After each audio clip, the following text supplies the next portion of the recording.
welcome back to another episode 5 of the houses that horror built. Now, before I continue, introduce my co-host, let's introduce our guest for this episode because if I did not invite her to talk about this film, she would have killed me, literally. And she knows it's true. So, Angel, how are you doing? Look, I came dressed. Oh, wow, you got the shirt. Dude, Nice. let me tell you. Okay, I can make shirts, right? I don't pay for t-shirts. I paid $30 for this t-shirt, so that's my commitment to the love of this film. But no, I'm glad you invited me. I love this movie, and I'm doing good. Thanks for asking. How are y'all? So I admitted you would have killed me. No, I would have been so pissed. Well, you've covered literally all of my favorite things on the show you do with Lexi, and every time I get the update, I'm like, whatever, I'll watch it eventually. It's like y'all did like Silent Hill, you did Wretched, you've done several films that I absolutely love, and I'm like, fine. We still got more, so I'll make sure I hit you up and let you know what we have in store. So, but yes, very excited to talk about this one. And Radar, my co-host, how are you doing, buddy? Pretty good, JR. How you holding up? Good. Your walls look like we're underwater, man. If you actually put it a little bit more down, it actually looks like you're ready for this film. I'm actually more committed than Angel. I actually have filled my room with water. So what film we're talking about? We're talking about the nice, sweet dive-in film of The Deep House 2021. At the bottom of this part of the lake, there's a perfectly preserved house.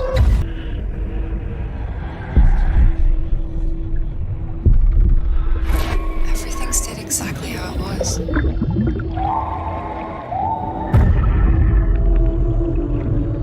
Special black, I can't see a thing.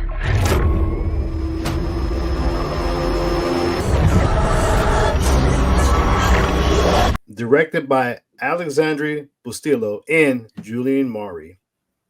The cast includes Camille Rowe as Tina and James Jagger as Ben, who, if you did not know, is the son of Mick Jagger. Huh. What? Yes, Weird. Yeah. Well, I had to look at it a couple of times. Like, is that really that ready? Because when you go on IMDb, it just says the mother's name. I was like, all right, let me look into it. Yes, this is the son of Mick Jagger, which now you know why he played the music he played when they went on Deep Dive.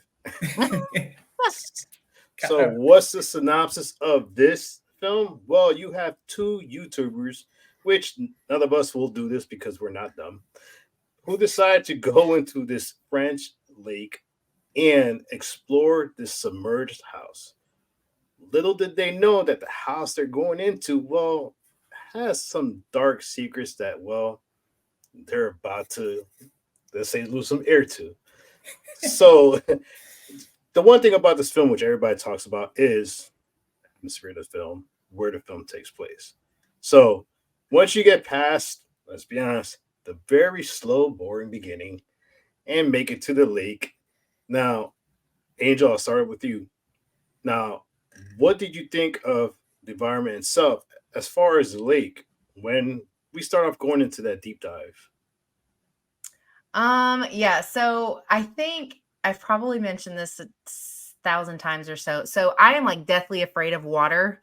And so anything in water, like even when she like is preparing to like hold her breath and stuff, I had anxiety with that. I was like, nope. So as soon as they get to where they're actually going, they miss, the tourist thing, they pass that and they go into like the real one. I was like blown away. I was blown away, first of all, because it's like, it looks so good. Like the amount of stuff you can see through the water, like when they come up to the car, when they see the house for the first time, like it's just such a stunning film that you kind of like, at least as somebody who's like terrified of water, like it gets me like so invested in what's happening because I'm so impressed with like the way that it looks.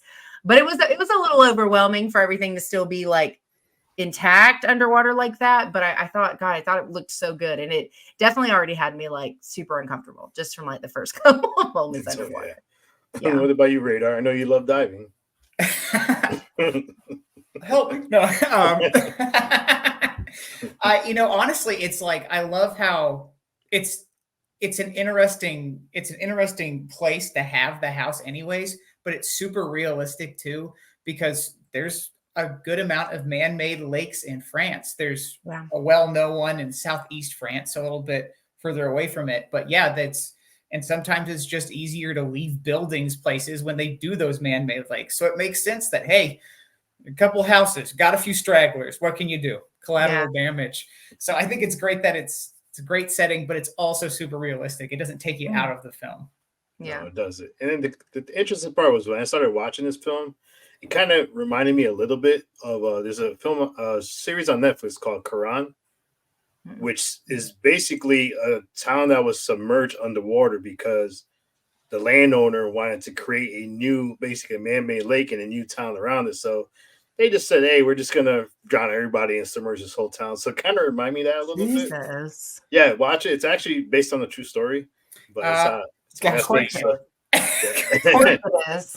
It's a Netflix series. It's like one this season, sadly. But yeah, I mean, I'll be honest, when they went down, I was so uncomfortable because I'm sitting there like, first of all, you can't even see in front of you. I mean, we watch horror movies. Whenever you can't see in front of you, there's either alligator or the freaking sharks or just something. So that was my first impression. You know, it's like, what the hell is in this water? But yeah, I mean, the whole dive, even the part where she's swimming and she got her fin stuck on the tree. Mm-hmm. I'm like, oh man, you already got that feeling. Damn, Jesus Christ, man. See, I would never go scuba diving. I know. I'll go into a pool as long as the pool is I can touch the floor because I'm short, so I easily drown, even though I know how to swim. But yeah, let's talk about that. I mean, they make it into the house, and Tina, she's already freaking out the minute they go into the water. I mean, this is not her thing. Yeah, I mean, and Ben is just like Mr. Gun Ho, like his dad in real life, but. Yeah, and they go into not for nothing. They get into the house, and Angel hit it right in the head when she said that everything was so intact in the house. But here you have this house of the water where everything is boarded up, basically, and they finally make it into the house. So when they make it into the house, this is where the movie takes this realistic turn as far as the feeling of claustrophobia and drowning. But let me ask you guys, the minute that they were trapped into this house, what went through your mind, and like what exactly freaked you out the most the minute they were trapped? Honorable guest, would you like to take lead? Yes. Oh. There we go. Sorry about that. You're fine. Yeah, so again, super scared of the idea of drowning. Water makes me super uncomfortable.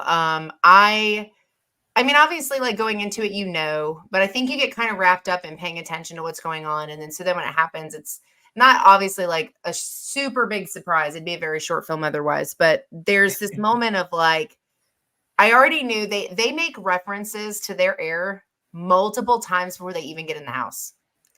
And so like she freaks out when her thing gets stuck on the branches, and he's like already commenting like, you got to chill out. You're going to go through your air. They have no extra tanks. They have nothing. And so immediately I knew, I'm like, well, I already know that one or both of them is probably going to run out of air at some point. They're going to have to like figure that out. There's going to be multiple things that scare them, which is going to use up.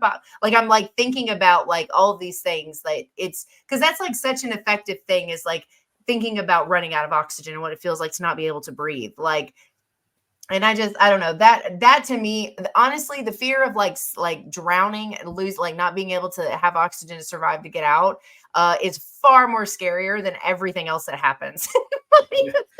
Oh yeah.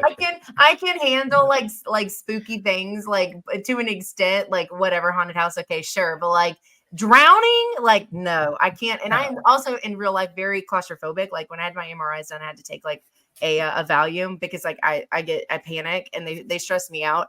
But I didn't feel claustrophobia, I don't think, until the chains a little bit later. But the drowning, the feeling of like, okay, like this is terrifying. Like that honestly to me is what elevates the entire experience, is the fear of running out of oxygen and not being able to get out that way. And basically suffocating to death, drowning. Yeah. What about you, Radar? I wasn't ever like too spooked out with this movie. I was enraptured by how just masterful they kind of just built the tension bit by bit. and it's a nice pacing to it, and you're just invested in discovering what they're going to find next, because it's like boiling a frog in water. Because this is my first watch. I watched it on Friday, but it's like I didn't even really realize the like bad stuff was coming until they had already reached it, and I was like, oh, they got me, because I was just so subtly going along with it. Like, and they do it so well, because the first thing that's out of place is the car when they get down there. Because it's like, ooh, it's but it's like, I don't know anything about cars. Sure. I'm like, sure, maybe that's normal. And then I'm like, But then they get to that fence, and there's like that full, like, completely fine chicken. And I'm like, now hold on, I know a thing about chickens. That's not supposed to happen. So, but it's just, they do such a good job of like very gradually like immersing you in that and pulling you in. And by the time, you're like, the danger shows up, the actual danger shows up, you're like, oh crap, we're already here. What happened? Mm-hmm. So that's more of how I felt during it. Did you go into it completely blind? I mean, besides the premise, yeah. So you didn't watch the trailer? Nah. Oh, okay. I'm on the Ricky Grimes I see. mantra. Don't watch those trailers. Okay. What about you, JR? What were your thoughts? No, that scene that Angel described was probably the one where I'm like, it would freak me out the most. I mean, the fact that you're getting pulled under, and the way they filmed it too, where all you see is the air bubbles. That was well done, because most of the films would have gave you basically a side view of it, but to just show the bubbles, and then next thing you know, she's trapped. Mm-mm. And then to top it off, the fact that this house had a pet that kept showing up. They actually had a catfish. Stupid, yeah. But it made you wonder what exactly, and that's the thing too, is like when that was the only life they seen in this lake was a freaking catfish, which kind of threw me off. I figured, they should have more, but even the lake was dead itself. But yeah, I mean, that's one scene just freaked me out, because I think that's everybody's fear of drowning. That's like the worst way to go. It's you're suffering till your last breath, basically. Fire and water. Yeah. Yeah, fire and water. Those are the two worst. I think I'd prefer fire over water, because at least fire I'll crisp up pretty good. Yeah. I probably wouldn't honestly fan it. Yeah. I'll take the drown over the fire, but I don't know. I think I'd rather drown than be attacked by a shark. Like, I don't think I'm coming out of the shark. Like, when he said shark, like, messing with her, I was like, this son of a bitch. Like, I was like, that's not funny, sir. Ben was such a dick, too. Ben sucked. And she needs to learn boundaries. She should have said, I'm not going in that lake. I'll see you when you get back. And she should have stayed at home. That's what she deserved better. She did. Yeah. So Ben was awful. The radar, you hit upon it a little bit, where you start getting little clues in the house of what's going on, and then you get hit with a bang. Exactly what happened, but we begin to see that they're discovering like pictures of missing children, and the more they go into the house, I mean, there was that freaking doll that was floating, still intact, still really really in good shape. Which, I'm sorry, dolls and children are the two things that freak me out the most, man. So when they said missing children, I was like, oh God, we're gonna have this freaking zombie kids or some shit. Yeah, I just kids. Zombie kids are the worst. I'm sorry, they're just zombie kids are the worst. Because I'm sorry, listen, I'll tell you right now, if there's a zombie apocalypse, and I'll kill a zombie kid with no problem. Because they're freaking scary as hell. But we start discovering a little bit more about this house and the owners. So, Angel, let's go deep into this one, because I know you're dying to talk more specifics of this film. But what did you think about the reveal about the actual owners of the house? I mean, I think it was the biggest thing when I talk about this film in general is that like nothing about it, as far as the story, is that unique. I think we've seen things like this 100 times. What makes it a good film and what made it engaging and effective had nothing to do with the story, in my opinion. Like for me, it's strictly because it takes place underwater and they use the dynamics of underwater to make it more uncomfortable and make it more unsettling and to build the suspense in the atmosphere. So the reveal was fine. I mean, I didn't feel like, I was just like, yeah, I mean, okay, sure. Like I figured it was probably something similar to, but not quite, maybe not that specific, but I knew something obviously was done intentional to them. And I just figured like something had happened.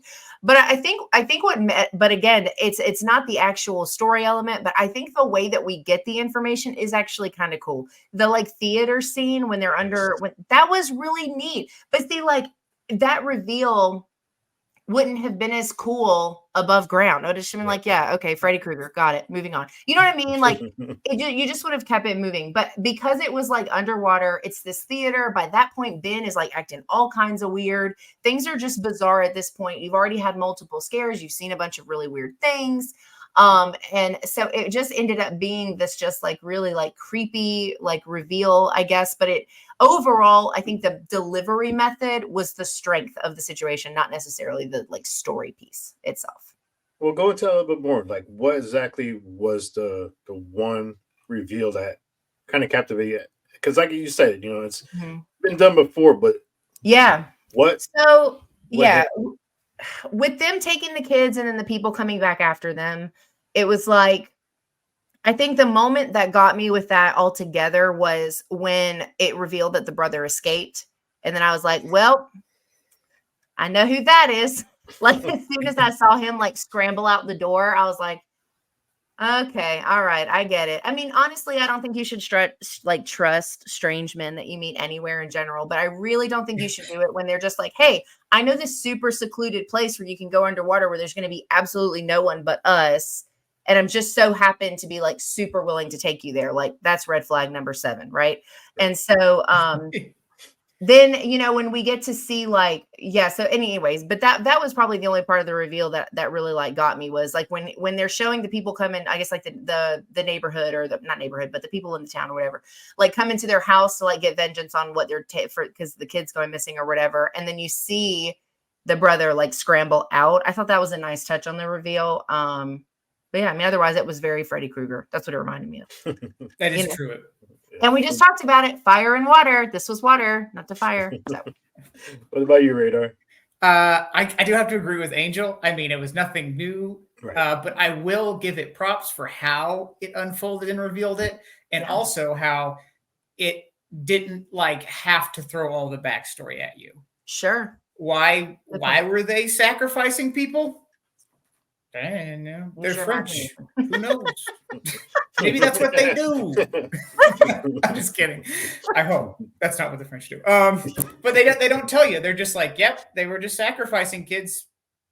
There you go. That's it. That's it. And they don't explain why. You know, if the town was so gung ho, you know, to avenge the kiddos, why they did what they did with the parents? Because that, you know, I mean, it's maybe a little terrifying for them, but it's like, that's not real, you know, like what I would think of vengeance, like a vengeance kill would be. So, but that's my feeling on it. What about you, JR? I thought it was interesting. Like once they show the elders, I mean, not for nothing.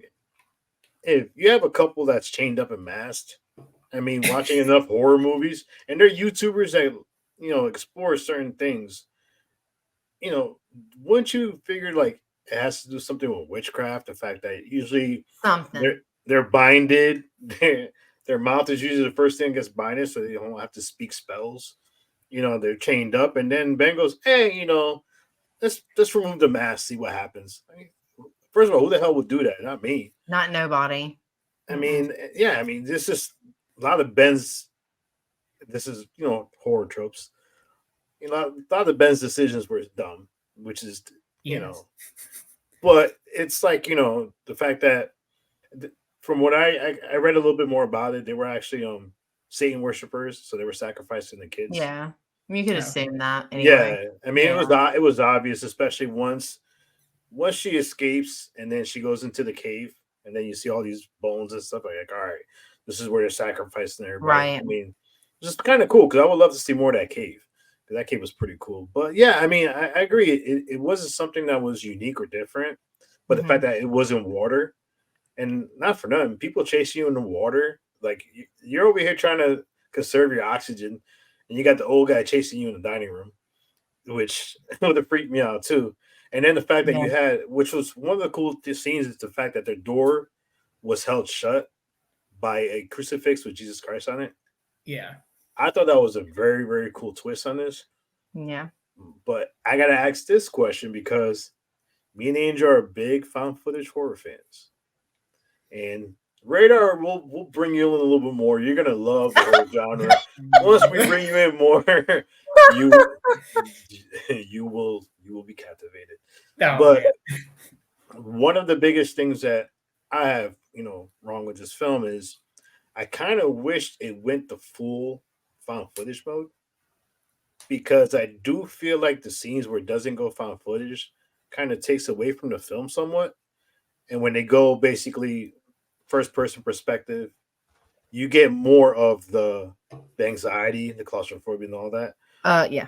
But Angel, like, you're a massive found footage fan. I mean, what did you think of the way this film was made? You think they should have went the found footage route purely, or were you okay with them kind of going back and forth?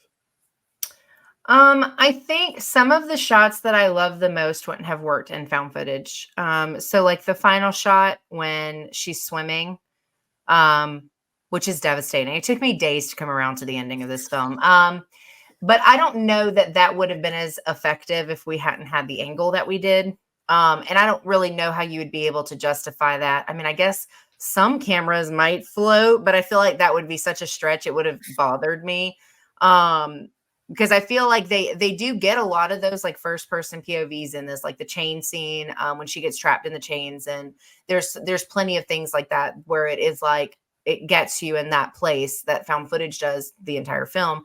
But I don't know. It's hard because like there's scenes like, for example, when the mom is walking in the bedroom. First of all, let me just say this. Like, okay, ghosts are scary in some senses anyway, like in certain whatever.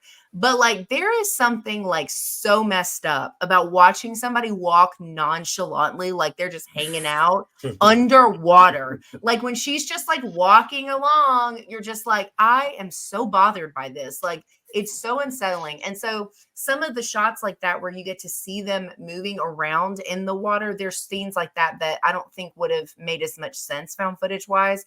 I don't know. I think it would have just probably maybe taken some more creativity to do it found footage, because like one of my favorite shots is the last little bit of the film, and we just wouldn't have been able to pull that off found footage, I don't think. So I don't know. I think I like the way it is. I think if they had done it found footage, it might would have ended up being maybe a little disappointing. Talk about the last scene though, because that is one of the most heart-wrenching scenes to watch in a film. I mean, that is the most French ending. Their endings are bleak, right? So I knew going into it was probably going to have a super sad ending, but I felt like, she deserved so much better, because I hated her boyfriend from beginning to end. I hated him. Yeah. And I knew like, it's interesting. It's like such a small plot point, but it really set the tone for what their relationship was even like when she lies to him about how long she held her breath. She only held her breath for like 1:22 in the bathtub, and she lied to him and told him it was like 3 minutes. And he was like, oh my God, only 3 minutes. And you see this look on her face because she just doubled her time. She lied about what it even was. And that still wasn't even good enough. And I think it just set the tone for their entire relationship. And I really rooted for her. Like I really wanted her to make it out. I didn't care that Ben died at all, but I really wanted her to get out of this. And so she gets out of the house, and you almost forget what you're watching for a moment. And you're like, okay, she can do this. She's right there. It's going to be this whole thing about her being able to hold her breath after all, and like this whole thing. And then she gets to right below the surface of the water. Like she's right there. And she just does that bubbly thing that I guess that's what people really look like. I don't know, because they use that a lot in movies. Right. But yeah, and then she like doesn't make it. And then what is his name? His name's Pierre, right? The son, the one that Yes. Yeah, escaped. Pierre. And then it's like him just bringing more people like that. It's so frustrating because I wanted it to be a positive thing. Like I would have been so into like if she had gotten out and like just beat the hell out of him with like a rock or something afterwards, and that be the ending of the movie. Her just like walking back to the car covered in blood from the rock splatter. Like I would have been so there for that. But I really love the ending and the angles that the camera moves when you're watching this happen to her. It just affects your emotion. Like at least for me, it made it so much more heart-wrenching. Like I was just like, this poor thing, she's like right there, she just went through It's so much. Great. The sun is literally like touching her You skin. can see it from where she is. And you're She's like, I'm like looking at the screen, like if I could just like push her up. Yeah, it was so bleak. And honestly, when I got to the end of the movie, I was upset. I was like pissed because I was like, I just loved everything about it. And then the ending was so sad. And then, after thinking about it for a couple of days, I was like, that really was probably the best way for it to end, though. And it really just proves that, like, I don't know, like that bleak endings can be really powerful endings. They don't always have to be like, everything doesn't have to end in a bow, So anyway, but yeah, it's beautifully shot, but it's very upsetting to watch. What about you, Radar? Man, I need to start watching more French films because I love bleak endings, and that seems like all they ever do. And it's just like it's so poetic too. It's like it's such a great role reversal of like normally like an American movie when they showed someone like holding your breath, you'd be like, oh, okay, she's gonna overcome this task, and then they're like, no, she sucks. She's gonna die. It's not happening. No, it's so great that they're like, nope, she's dead. No, she couldn't hold her breath, bro. It's so great. It's such a great thing. But I mean, like the whole, I think it's great how they did the combo of found footage and like traditional. Which, granted, I'm not a big found footage guy, and part of my complaints with found footage. No, I'm just kidding. Part of my complaints with found footage is that like sometimes it just takes out of it for me because like they try to go all or nothing, and then you're like, wait a minute. Well, who the hell got this shot? Did Tim have a camera on his right hand or something? And like a few of those movies, in this one, it's perfect because you're like, they start out, it's traditional. Yeah. Like it's a traditional film. And you're like, okay, this is a film. But when they get to that sort of like, okay, we're going, into POV shots and sort of that found footage aspect, you're like, oh, I don't have to go. It's not all or nothing. It's like, you already have the expectation that there's going to be a few shots that we're going to take for artistic liberty. But yeah, mostly it'll be found footage when they're in the house. And that's super nice. It's a good combo, I think, in between. So, but JR, I know you're a found footage guy. So let's hear what you got to say.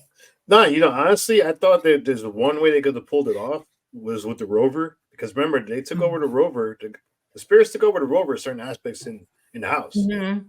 So I thought it would have been cool where she's going up and the rover's like almost right behind her, like going up with her. So you getting this shot of her basically from below. And then once she's like, starts getting tired, the rover could go like right next to her and basically do a whole view of her suffering. Ghost vision. And then just the rover dropping down because it does still have that found footage element where somebody's going to go in, the next people who go in there are going to find, the recordings. They're going to find something. So I thought, as far as continuity into a possible sequel, that'd be the best thing to do was somebody find a rover because this lake's supposed to be remote. Nobody knows where this lake is, but eventually somebody finds lake, somebody finds something. So I thought it would have been cool if they would have did it that way because you would have had that up close shot of her suffering a little more. Now, don't get me wrong, she did a hell of a job pulling off the whole drowning thing. I mean, that was, I thought that was real. Did she really drown in real life? Did they just like, just like, all right, just hold the shot. Committed right. to the art. Yeah, well, that's weird. Okay. She hasn't done anything on IMDb in a while. I wonder why. No, but it was pretty good. I mean, I fought with myself a little bit because I did like the found footage elements of the film. Yeah. And I think the film that whole beginning portion, you could use without.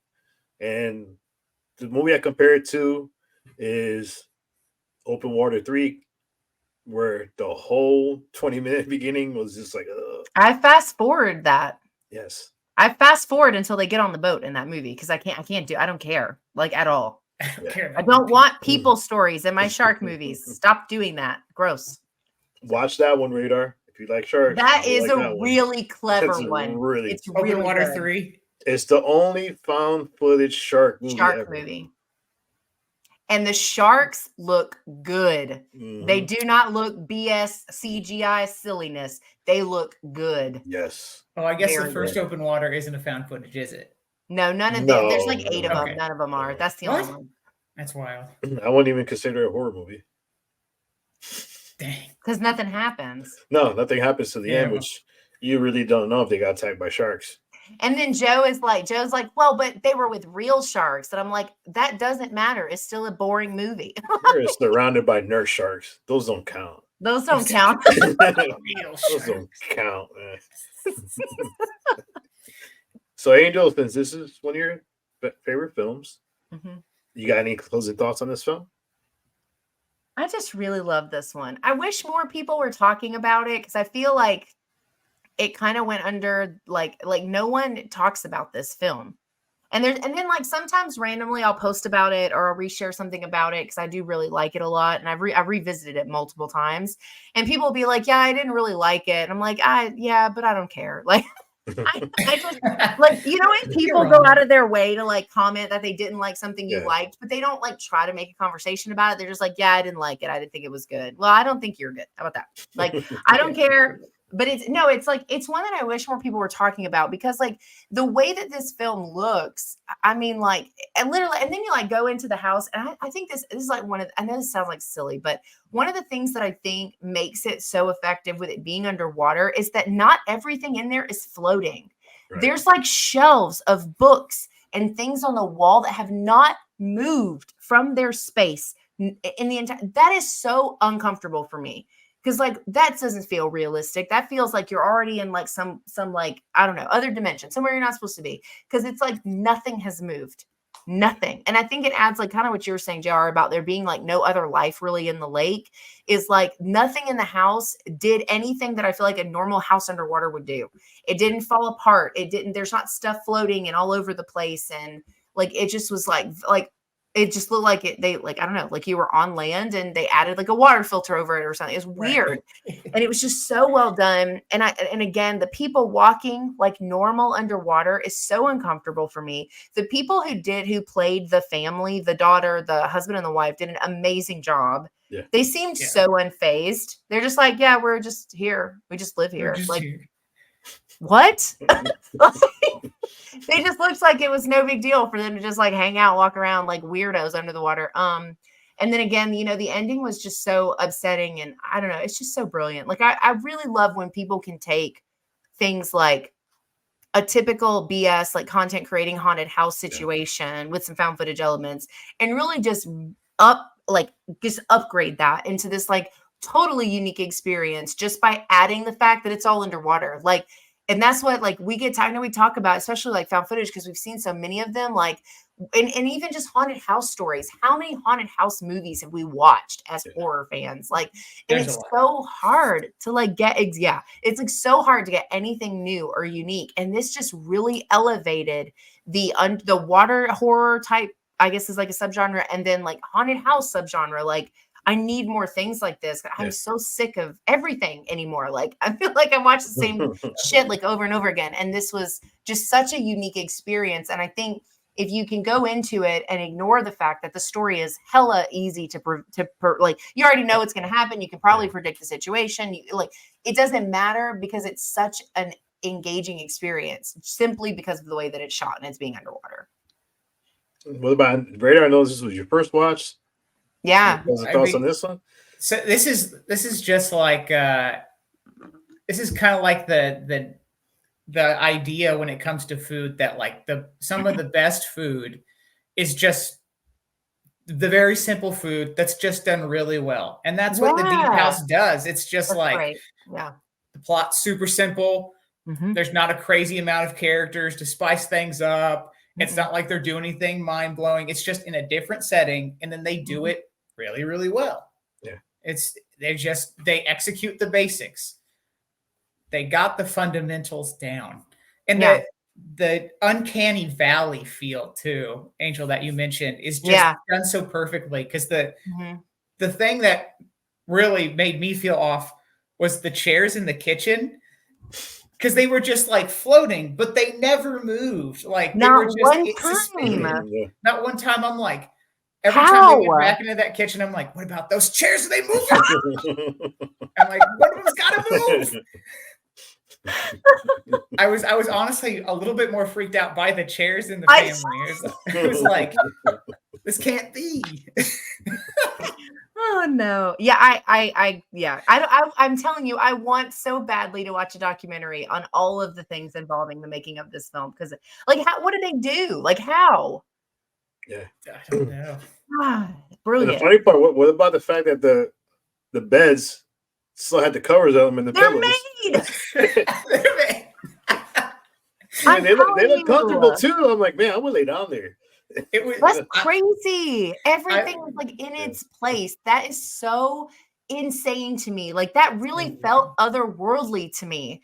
That's not realistic. Like even though things eventually retain enough water, they sink. Like not everything stays floating forever. That's just science. Except obviously, like I guess some things like boats with no holes or something. But you get what I'm saying.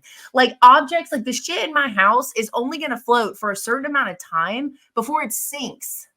And it was like there was nothing on the floor. Like their housekeeper was just there. You know what I'm saying? Like it was so weird. Ugh, so creepy. The crazy part is like this is the directors. They never filmed a movie underwater. This is their first attempt at it, and which is shocking. Yeah, because they said they wanted to do something different by doing that. And the fact that it was the first time doing it, and they decided, all right, let's go. Found footage for that. I mean, it was a brilliant call by their part because this is what makes this movie captivating. It is, like you guys said, it's a simple storyline. There's not a lot of kills in this film. There's one person gets killed and one person basically dies. By 2 minutes from the surface. So there's her 3 minutes right there. That darn 2 minutes. That darn 2 minutes. But if she had air by the time she got outside, she would have survived. Yeah. But she was already at zero. Also, do you know what the budget is for this? I don't know. I don't think it was a big budget for this at all. Well, I guess it depends on your definition of big. So it was originally a 300,000 euros budget, and it bumped to 5 million euros, which I don't know what that puts into for USD, but probably around 7 or 8 million, maybe. Which I mean, that's for 5,423,000. Okay, wow. Dang, it's a lot closer than I thought it was. Anyway, but and I think because I couldn't imagine, I don't know how. I'm not saying it can't be done. I don't know. I'm not a filmmaker, but like I can't imagine doing something that looked like that underwater with this exact everything for a low budget. Like Jesus, like there's no way. Because I don't know what stuff got edited in after the fact or however that went. But like a lot of that stuff is not added in. You can tell. Like it's got to be. It's there. I don't know. It's practical. It's the whole house is underwater. I mean, it's just wild. I forgot the name of the company that does it, but there's a studio that in France that they do that. And the fact that everything was underwater, the dive, everything you see in the movie happened in this tank, which is amazing. I mean, the only other film we talked about before was The Abyss, which was done in the massive tank. And yeah, kudos to Harris because I would have probably crapped my pants half the way down on the dive you did, but.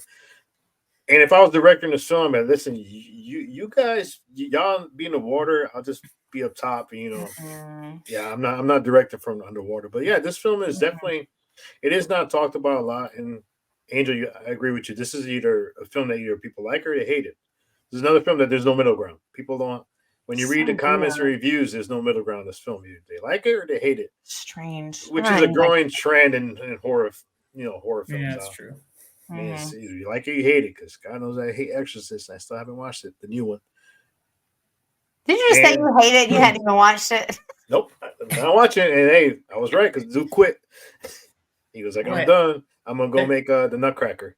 There's a great story about the remake of Invasion of the Body Snatchers from the 70s. They were remaking it, and like they're shooting a scene, and like there's a homeless guy walking by, and he stops and he goes, well, what are you guys doing? And they're like, Yeah. we're remaking an image of the Bly Snatchers. And he goes, I like the original better. And it's like it's not out yet. Doesn't matter. No matter. All right, get ready for a CGI filled The Blob because they're remaking that too. Yeah. Oh, God. dang it. Well, Angel, thank you for joining us on this one. I know you were dying to talk about this film, and you would still kill me if I didn't, Yes. bring you in. But yeah, thank you for coming, joining us. Yeah, thanks for having me.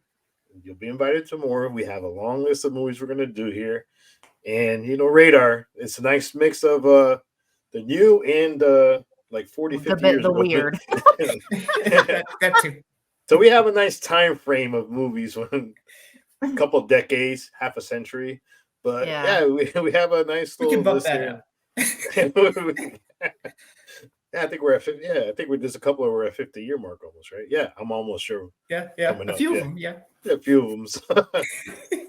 But yeah, hey, Radar, thank you for watching this one. I was curious on this one because I'll be honest, when I brought it up to you, hey, let's watch the Deep House, I'm like, man, is he gonna kill me for making him watch a semi-found footage film? But I guess you liked it, and you liked the cinematography, which whenever a film is about haunted house or in a house, the cinematography is the key to the film.